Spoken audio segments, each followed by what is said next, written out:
Hey everybody, I'm quite sick, so I apologize if I sound quite awful, but I'm going to power through it because you guys still deserve content. So, in the spirit of continuing my trend of taking DC characters and being like, hey, here's a good idea for a movie, this time it's the Teen Titans, mostly because that's what you guys voted for. Now, this one means a lot to me. Like, if I were to sit down and have a conversation with Warner, I would pitch them this. So I don't know why I'm giving you guys the one that I actually hope I get the opportunity to make someday instead of, just making up another one. But whatever, ideas get stolen all the time. Please don't steal my idea.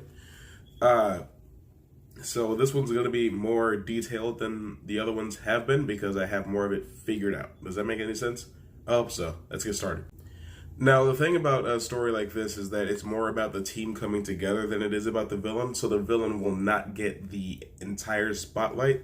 They actually won't be introduced for a while, but I will try to give them more love than Ronan got in the first Guardians of the Galaxy movie. Okay, so the movie would start with Robin just getting back to the Batcave. Actually, you know what? I wanna start with this. The team that you're probably used to with the Titans, Robin, Cyborg, Raven, Starfire, Beast Boy, gone. We're getting that out of here. That's old fashioned. You've seen it a bunch. You know everything about it. It's time for some fresh faces from the recent comics, that being the New 52 and Rebirth. So we're going, God, I can't breathe. So we're going to go Nightwing, Arsenal, Superboy, Wonder Girl, Donna Troy, but not really Wonder Girl, and Kid Flash. So we can have some more diverse power sets, something that you just haven't seen before. All right, good. So we'll start with Robin getting home to the Batcave because he's been on a scouting mission for a while, and he starts talking to Alfred. He's like, "Hey, where's Batman?" He's like, "Oh, he's dealing with Dent." And it's like, "Okay, blah, blah, blah, blah." They catch up. He's like, "Hey, did you make that thing for me?" It's like, "Yeah, but I'm a little worried because it doesn't have a cape. So that way, it's the Nightwing suit that they're working on." And it's like, "Oh, blah blah blah blah blah." He sees a purse and a sweater, and he's like, "Oh, has Selena been here?" And he's like, "No." He's like, "Well, what about Isley or Quinzel?" He's trying to figure out who's been there.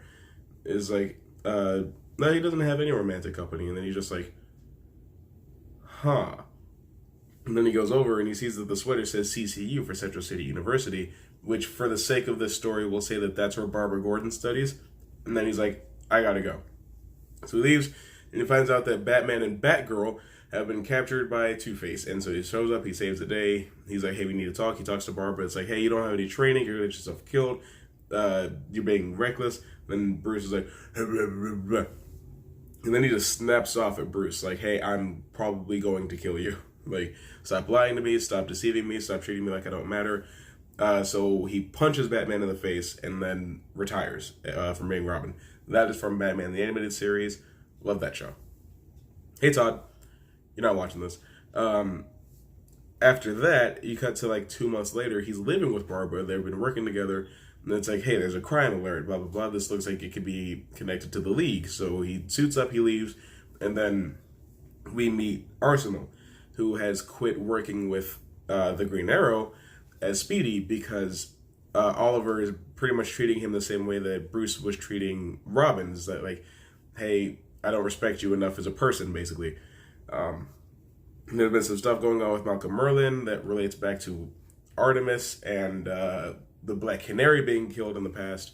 So Roy, who is Speedy in Arsenal, leaves so he can go get revenge on Malcolm because Oliver doesn't seem to want to do such a thing. Then they decide that since they're working the same investigation, they should team up at some point, which is fine and dandy. And then, because this is the order that I want things to happen in, it cuts to I'm so sorry. It cuts to Slade Wilson having a conversation with somebody. He's like, oh, blah, blah, blah, blah. I want you to kill this person. I want you to do it. Make it clean. Make it quick.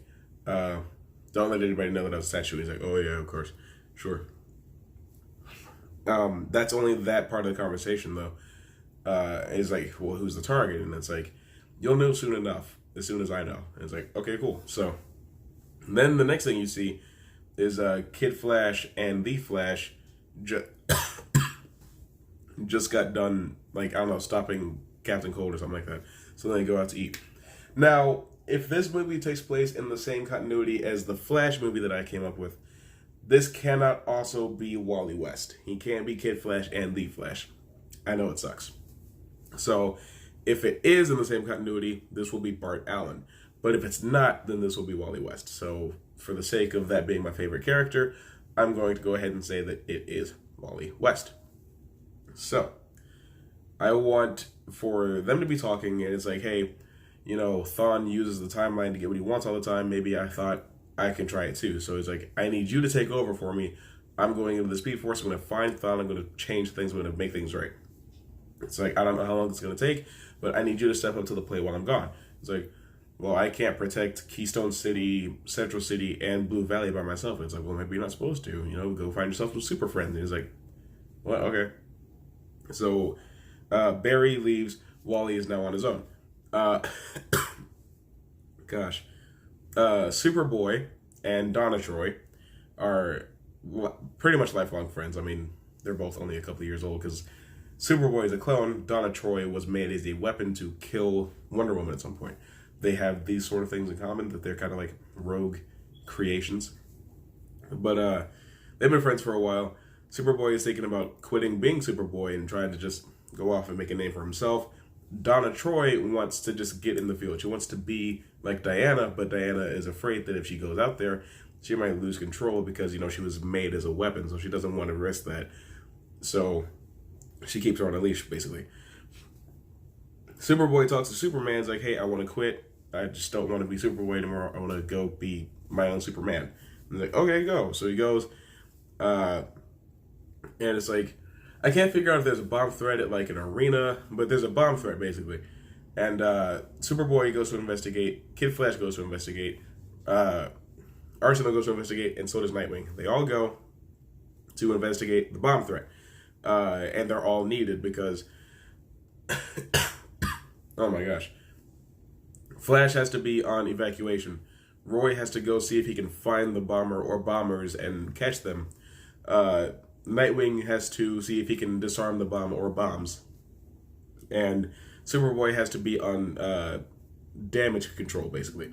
Like, hey, if the thing goes up, I have to contain the explosion. Like, I have to inhale it if necessary. So they work together, and it's like, oh, well, you know what? I haven't seen you guys in a while. We should catch up. Let's go have breakfast or brunch or something like that at this place. Dick's gonna buy because, you know, his dad's Batman. He's rich. Then you get to see the rest of the conversation with Deathstroke and his client, and you find out that it's Lex Luthor. Lex is like, hey, I'm running for president. I can't have things tracing back to my days as a supervillain, including Cadmus Labs. I've taken care of everything from Cadmus except for the clone. I cannot kill the clone. You have to. He was like, well, you know, to kill a Kryptonian takes a very particular mineral. He's like, okay, here you go. Boom, kryptonite. So the next scene, or the next day, they're all at this diner, you know, having a bunch of food, barrel of laughs. Something funny happens because Wally has to order a bunch of food because, little known fact, speedsters have to consume a lot of calories in order to do said speed stirring. But they're talking about like the idea of being a team together, and Nightwing and Arsenal are like, well, we're a little busy already, you know, working this League of Assassins angle. The only reason that we were able to stop that bombing is because we were in the area. It was in Jump City, which for the sake of this story, we're going to say is equal distance from Metropolis, Gotham, Central City, Star City, and National City, where I'm going to say that Wonder Woman and Wonder Girl live in this version of the story. The whole time, though, they're kind of poking fun at each other because Dick brought his spy glasses. He's like, hey, man, you never know what's going to happen. These glasses can record things. They've got binocular function. They're great. I invented them. I'm sorry. So that way you know that Dick has learned from Batman and has been able to develop his own gadgets. Wally has to go to the bathroom, so he leaves. And then while he's gone, you see Deathstroke setting up his rifle. He loads a clip with 5 kryptonite rounds into it. He goes, fires. The bullet comes through the window. Wally sees it, makes a breakneck pace for trying to save Connor. doesn't fully save him. He still gets winged in the shoulder. They need to go. They need to move. So they leave. They find this abandoned, not abandoned, but like they find this building that's being worked, a construction site. They go there. They lay low. They have to figure out what to do. Connor freaks out. He calls Donna because they're such good friends, and he's like, "Hey, I just need you to like tell me something encouraging because Roy is about to cut my back open, dig in there, and get this kryptonite bullet out," which he can only do because it is a kryptonite bullet. Otherwise, he wouldn't be able to cut through Kryptonian flesh. Point is, they get the bullet out, and it's like, "Hey, so what's going on?" And Dick's like, "There's a chance that I may have seen the shooter with my glasses." So they watch back the recording, find out that it's Deathstroke. They all start freaking out, except for Wally, because he has never come face to face with Deathstroke before. But it's like, hey, this is the guy that beat Batman. He beat the Green Arrow. He almost killed the entire Justice League for fun. It is He's dangerous. We got to do something. And it's like, well, obviously, he only wants Superboy, so they have to figure out how to protect him. So the whole movie is about protecting Superboy from Deathstroke. And it's like, well, I mean, he's not contracted to kill the rest of us, so he's not going to be so adamant about it. We can figure out some sort of plan. It's like, well, you're going to need something that will protect you from kryptonite. And it's like, well, one time Star Labs made a suit for Clark that he didn't need. And it's like, was it going to fit? It's like they made it small so that it could stretch to his size. So they go to Central City, to Star Labs, and Lex Luthor is furious. So while they're going to Central City, you know what? Yeah, I'll leave it in. While Connor and Wally go to Central City, Roy and Dick will go to Gotham. No, they'll go to Metropolis, because I'll say they're already in Metropolis, whatever. Because there's a Batcave in Metropolis. This is deep lore stuff. There's a Batcave in Metropolis that has something that Dick feels like he might need, because he knows something that other people don't know. I'm having a hard time breathing, man. I'm trying to get through this. But they go to the Batcave. It's like, hey, what are you coming here for? It's like, something that I feel like we're going to need. Next scene, Deathstroke is on the phone with Luthor. Luthor is quite upset that Deathstroke had the shot, took it, and screwed up.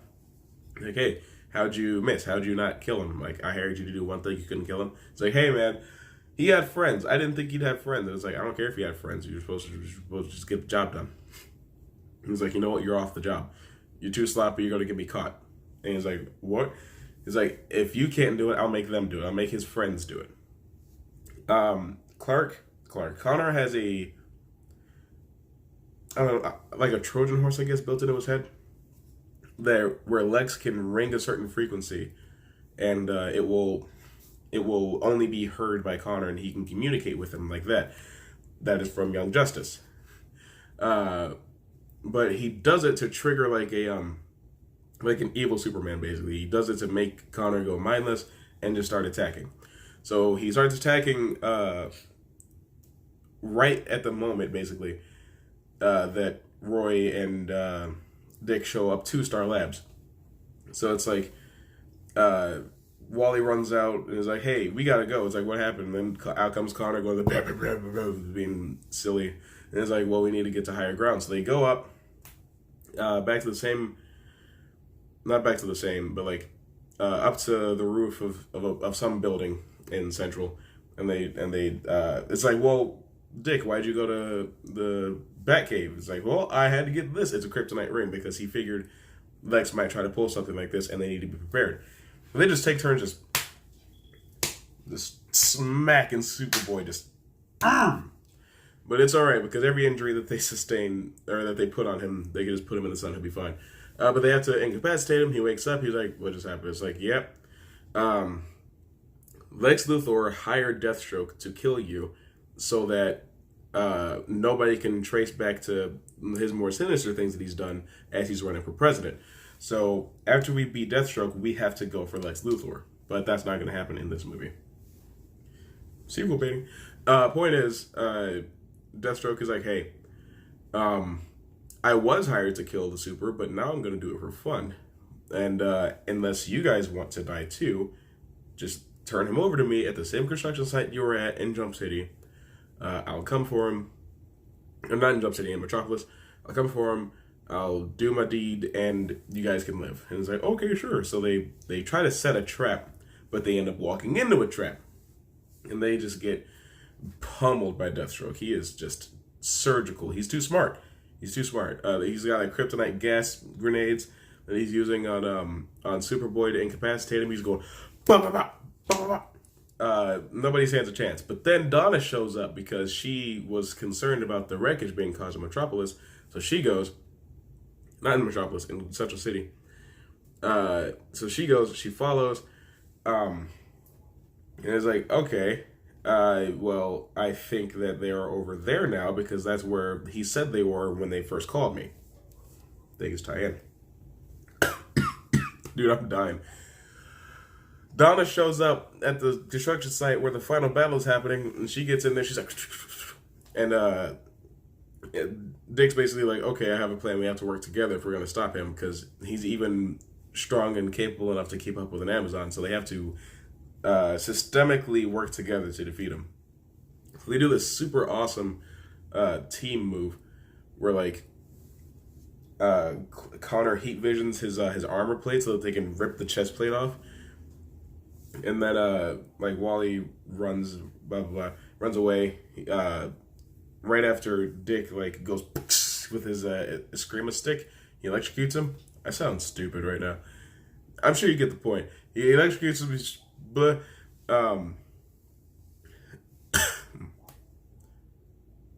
what is it that happens? Okay, yeah. Wally runs up, punches him into the air. Roy shoots him with an arrow from on top of like an I-beam, swings around, hooks him on the cord, kicks him free, and at that exact moment,